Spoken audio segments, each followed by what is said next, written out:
حدیث کے الفاظ من صام رمضان، جس نے رمضان کا روزہ رکھ لیا،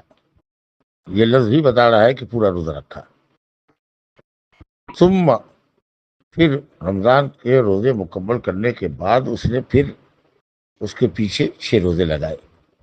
تو گویا کہ اس نے زندگی بھر کا روزہ رکھا، سال بھر کا روزہ رکھا، اور ہر سال اگر ایسا کرے گا تو زندگی بھر روزہ رکھنا ہوگا۔ کیوں؟ اس کی توضیح بتائی گئی حدیث میں، کیونکہ رمضان 10 مہینے کے برابر ہے، نیکی 1 سے 10 گنا بڑھائی جاتی ہے، کم سے کم 10 گنا بڑھائی جاتی ہے۔ تو رمضان حدیث میں آیا ہے کہ 10 مہینے کے برابر،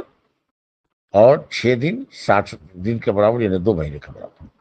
تو اگر رمضان کے روزہ ہمارا باقی ہے، 4-6 دن 8 دن باقی ہے، بیماری کی وجہ سے، سفر کی وجہ سے، یا عورتوں کے روزے باقی ہیں ایام کی وجہ سے، ایام حیض کی وجہ سے،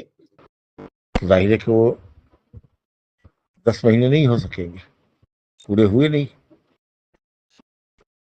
تو اس لیے من صام رمضان، جس نے رمضان کا روزہ رکھ لیا،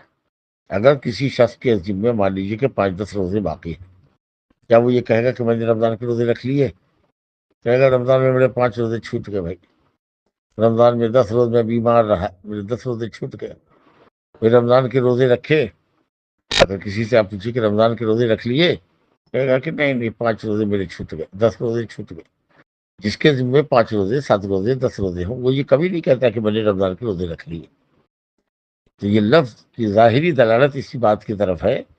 کہ رمضان کے پورے روزے رکھنے کے بعد 6 مہینے 6 دن شوال کے رکھنے۔ اس لیے اہل علم نے، خاص کر حنابلہ نے، علامہ ابن باز رحمۃ اللہ علیہ، علامہ ابن عثیمین اور دوسرے جو علماء ہیں، وہ یہ کہتے ہیں کہ رمضان کے چھوٹے ہوئے روزوں کی قضا، واجب روزوں کی قضا نفل روزوں پر مقدم ہے، اس لیے پہلے رمضان کے چھوٹے ہوئے روزے رکھے جائیں، اس کے بعد شوال کے اندر 6 روزے رکھے جائیں گے، تو یہ فضیلت حاصل ہوگی، کیونکہ ثم ترتیب کے لیے آتا ہے۔ جس نے رمضان کے روزے رکھ لیے پھر 6 روزے رکھے،